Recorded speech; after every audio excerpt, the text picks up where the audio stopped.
सभी को मेरा नमस्कार। बहुत ही इम्पोर्टेंट टॉपिक आज हम डिस्कस करने जा रहे हैं एंड टाइटल आप देख रहे होंगे, G20 का इतना महत्व क्यों। मैं बोलूंगा भारत के लिए G20 का इतना महत्व क्यों।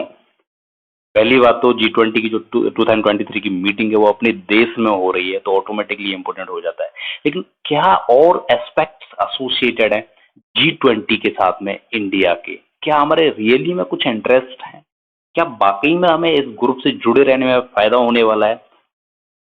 कैसे ये ग्रुप इंडिया को एक ग्लोबल स्टेज देता है, ये समझेंगे हम इस टॉपिक में। तो आगे बढ़ने से पहले मैंने एक पार्ट और बनाया हुआ है G20 का, पार्ट 1। आप उसको मेरे चैनल पर देख सकते हो, G20 है क्या।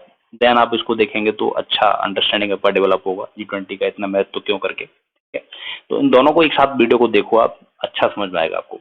आगे बढ़ने से पहले मैं कहूंगा आप स्कोरमेट केवी को चैनल को सब्सक्राइब कर लीजिए अगर आप ऐसी अपडेट्स रेगुलरली लेना चाहते हैं। Okay, importance of G20 for India.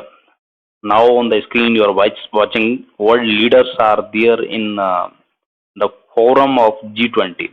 बड़े बड़े लीडर्स इसमें आते हैं, 20 कंट्रीज का एक ग्रुप है। तो इंडिया को कैसे हेल्प करता है, इंडिया का कहाँ पे इससे फायदा होता है, क्या इंटरेस्ट एसोसिएटेड है, वो समझते हैं हम आगे धीरे धीरे। ओके, तो इंडिया का पॉइंट ऑफ व्यू से हम ये वीडियो आगे बढ़ा रहे हैं कि इंडिया का क्या फायदा है। इकोनॉमिक कोऑपरेशन, G20 ग्रुप आप समझ लीजिए इकोनॉमिक कोऑपरेशन के लिए ही बना है। इसका पर्पस आप देखेंगे मेरे लास्ट वीडियो में तो आप पाएंगे कि economical development, sustainable development, financial stability, ये सारी चीजें हैं इसके पर्पस में आती हैं। इन सब चीजों को इसको करना है, पाना है। तो जो 20 कंट्रीज बैठ रहे हैं मिलके आपस में बातें कर रहे हैं ना, वो इकोनॉमिक कोऑपरेशन पे ही बातें कर रहे हैं कि अल्टीमेटली हमें आगे कैसे बढ़ना है। तो इंडिया को अगर रेगुलरली, टाइमली, स्पीड के साथ में आगे बढ़ना है तो ऐसे लोगों से, ऐसे कंट्रीज से बात करनी पड़ेगी जो इकोनॉमिक कोऑपरेशन की बात करते हैं, जो आपस में प्रॉस्पेरिटी को बढ़ाना चाहते हैं, इकोनॉमी को बढ़ाना चाहते हैं। और ये बिना कंट्रीज के बात किए बिना हो नहीं सकता। और G20 इन सब बातों को आगे बढ़ाने के लिए, इकोनॉमी की बातों को आगे बढ़ाने के लिए एक अच्छा स्टेज है। इसीलिए G20 इंडिया के लिए इम्पोर्टेंट है। 20 इकोनॉमिक जो कंट्रीज हैं इसमें जो पार्टिसिपेट करते हैं वो टोटल वर्ल्ड का 75% इकोनॉमी कंट्रोल करते हैं। तो आप सोच सकते हो कि 75% जनता के साथ में हम डायरेक्ट संवाद कर पा रहे हैं। एक ऐसा फोरम हमको मिला हुआ है जो G20 हमको दे रहा है। ऑब्वियसली इंपॉर्टेंस इसका बढ़ जाता है इंडिया के लिए। इकोनॉमिक कोऑपरेशन में क्या आता है, प्रोडक्शन है, सप्लाई है, एक्सपोर्ट है, इंपोर्ट है, लोन, बहुत सारी चीजें हैं इसमें इन्वॉल्व है। मैं एक जनरल टर्म आपके सामने दे दिया मैंने, इकोनॉमिक कोऑपरेशन। तो इस पॉइंट ऑफ व्यू से इंडिया के लिए रिलीवेंट है, इसकी इंपोर्टेंस बहुत ज्यादा है। दूसरा, ट्रेड एंड इन्वेस्टमेंट। इंडिया को चाहिए कि वो लैपटॉप बनाए, फॉर एग्जांपल वो मोबाइल्स बनाए। आएगा कहाँ से आइटम, सारी चीजें तो इंडिया के अंदर होती नहीं है ना, कहीं से बैटरी लेना पड़ेगा या उसका मटेरियल लेना पड़ेगा, चिप्स वगैरह कहीं से लेना पड़ेगा, कहीं से कुछ सेमीकंडक्टर्स की बात कर रहा हूँ मैं, कहीं से कुछ और पार्ट लेना पड़ेगा। तो अल्टीमेटली ये डिसीजंस लिए कहाँ जाएंगे, बार बार एक ही कंट्री से बात करने में तो टाइम लगेगा ना, प्रोसेस थोड़ा सा डिफिकल्ट रहेगा। यहाँ सारे कंट्रीज एक साथ बैठते हैं, ट्रेड और इन्वेस्टमेंट की बात होती है, इंडिया बात कर सकता है साउथ कोरिया से, इंडिया बात कर सकता है चाइना से इवन इस मुद्दे पे, क्योंकि बिजनेस की बात हो रही है। और भी रिलीवेंट USA, अफ्रीकन कंट्रीज है कोई, उससे भी बात कर सकता है, जिससे कि डायरेक्ट चीजें हमारे पास में पहुंचे, हम प्रोड्यूस करें और उनको इंटर्न लौटाएं, एक्सपोर्ट करें। तो इस तरीके से प्रोडक्शन बढ़े, इकोनॉमी बढ़े, लोगों को रोजगार मिले। तो trade and investment point of view से इंडिया के लिए एक ऐसा फोरम है जहां पर डायरेक्टली 20 कंट्रीज, 19 कंट्रीज के साथ में डायरेक्ट इंडिया एंगेज कर सकता है। समझ सकते हैं आप रिलीवेंसी इसकी। Global challenges, Paris climate change एक डिसीजन कुछ हुआ था 2015 में, क्लाइमेट चेंज के ऊपर पेरिस में जो इसका सम्मेलन हुआ था तब कुछ डिसीजंस लिए गए थे। कार्बन एमिशन कट की हम बात करते हैं, हम हेल्थ पे, इकोनॉमिक डेवलपमेंट के होते बुरे प्रभाव की बात करते हैं। तो कैसे चीजों को सस्टेनेबल बनाया जाए, ग्लोबल चैलेंज को फेस कैसे किया जाए। Climate change obviously global challenge है, ऑब्वियसली। तो इन सब चीजों को जब वर्ल्ड लीडर्स साथ में बैठेंगे जो रिप्रेजेंट करते हैं 80% जनता को इस वर्ल्ड की, तो क्या होगा, एक कॉमन अंडरस्टैंडिंग डेवलप होगी। तो इंडिया अगर कुछ ऐसा कराना चाहता है कि कार्बन एमिशन कट हो, कुछ एक कॉमन फिनोमेना जिसका डिस्कशन हो सके, तो लोगों को, वर्ल्ड लीडर्स को एक पॉइंट पर लाने के लिए एक अच्छा फोरम है, जो कि इंडिया ने कर भी दिखाया है। 2015 में पेरिस क्लाइमेट चेंज के जो डिसीजंस आए थे उसमें इंडिया की बहुत महत्वपूर्ण भूमिका थी। इसी कारण हमने अपने यहाँ पे सोलर का इस्तेमाल तेज किया है और ऐसे ही ऊर्जा के जो स्रोत हैं उनका इस्तेमाल करना तेज कर दिया है, जिससे कि कार्बन एमिशन को कम से कम किया जा सके। इवन हमने कुछ टारगेट्स भी सेट किए हैं इसके लिए। हमने ये सेट नहीं किए, हमने इन्फ्लुएंस किया है पूरे वर्ल्ड को, बताया है कि हम इतना टारगेट सेट कर रहे हैं तो आप भी इसमें कंट्रीब्यूट कीजिए। ऑब्वियसली बहुत सारे कंट्रीज आगे आए, तो ग्लोबल चैलेंजेस का डिस्कशन इंडिया इस फोरम में कर सकता है, जो कि करता भी है। आप समझ सकते हैं इस पॉइंट ऑफ व्यू से भी इस स्टेज का कितना इंपॉर्टेंस है इंडिया के लिए। डेवलपमेंट असिस्टेंस, दूसरे कंट्रीज की हेल्प करना या दूसरे कंट्री से हेल्प लेना, यूएसए से लोन लेना, मान के चलो आईएमएफ आईएमएफ भी G20 का एक सदस्य उसमें बैठता है। वर्ल्ड बैंक के जो बंदे हैं, जो वो जो वहाँ पे लोन का ट्रांजेक्शन करते हैं या फिर डिसीजंस लेते हैं, वर्ल्ड बैंक आईएमएफ ये सारे ऐसे ऑर्गेनाइजेशंस हैं जो पूरे वर्ल्ड को लोन देते हैं।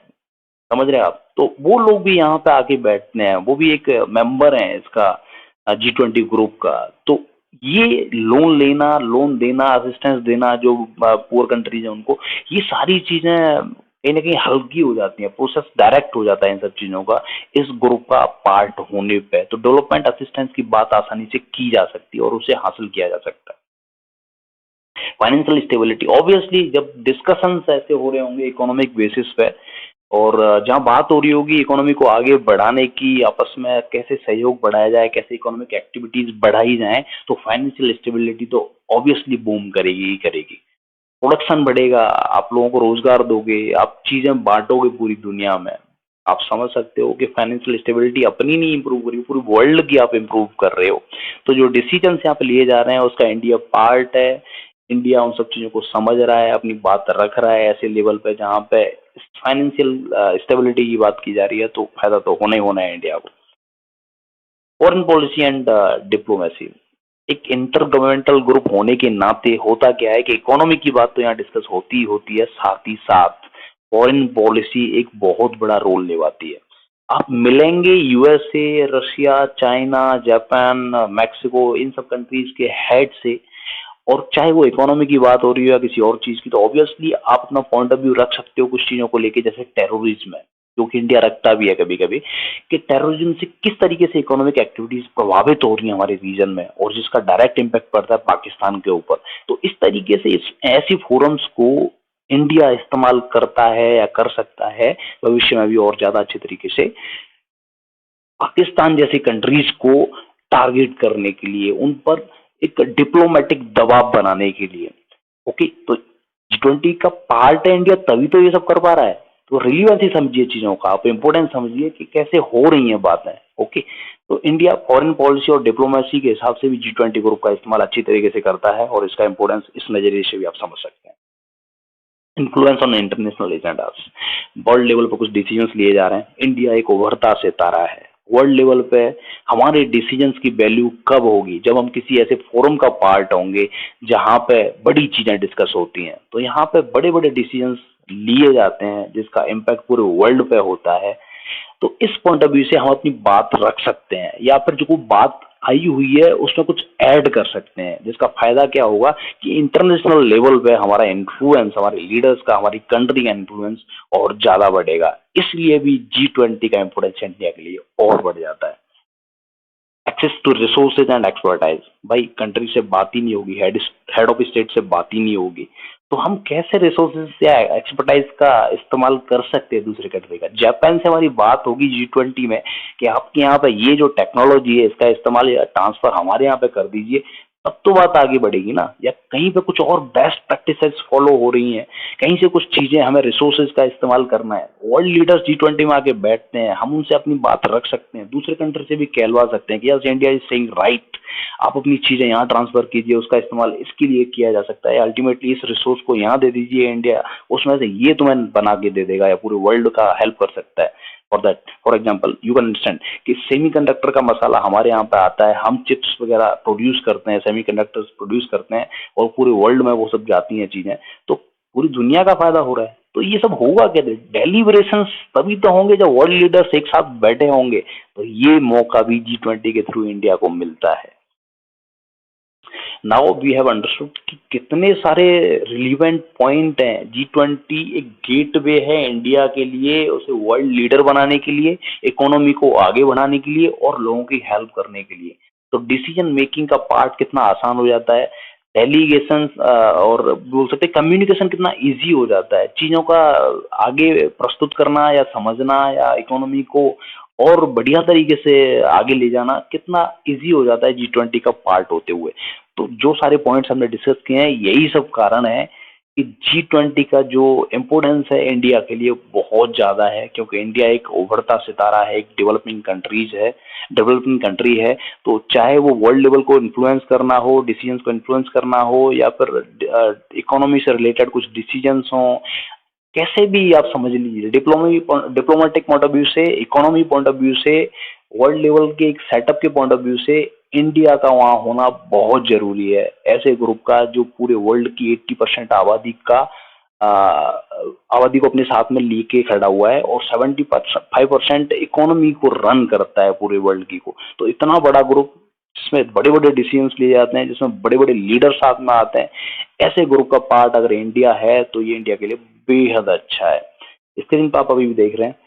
क्वेश्चन फॉर यू, आप बताइए what are the other benefits associated with G20 for India. ये मैंने बताया कि G20 के बारे में, G20 के क्या फायदा है इंडिया के लिए या G20 का क्या इंपॉर्टेंस है इंडिया के लिए। आप इससे अलग बताइए कि क्या और बेनिफिट्स एसोसिएटेड है G20 के साथ इंडिया के लिए, जो इस वीडियो में हमने डिस्कस नहीं किए हैं, उनको आप कमेंट बॉक्स में लिख दीजिए। Okay, so with this I finish this video. Thanks for watching ScoreMate KV, and do subscribe this channel for getting the regular updates in respect of such type of videos.